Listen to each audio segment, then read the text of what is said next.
Hi friend, এই যে সকাল সকাল আমি একটা ডায়াবেটিস সেন্টারে চলে আসছি আমার বাড়ির পাশে।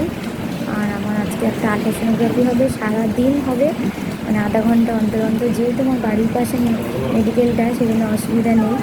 আর এটা সারাদিন টোটাল 9 বার হবে। আর আমার চোখের অবস্থা খুবই খারাপ দেখে বোঝা যাচ্ছে।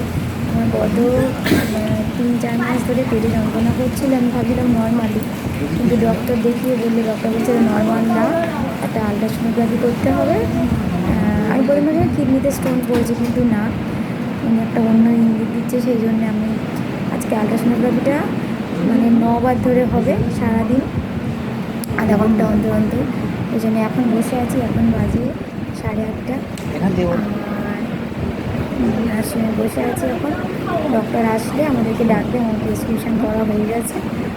তো কী হবে জানি না, ভগবান জানে। তোমরা সবাই প্রে করো যেন আমার অন্য কিছু না হয়। আমার ছোটো বাচ্চা আছে, তো ওই জন্য একটু ভয় হচ্ছে, অন্য কিছু না।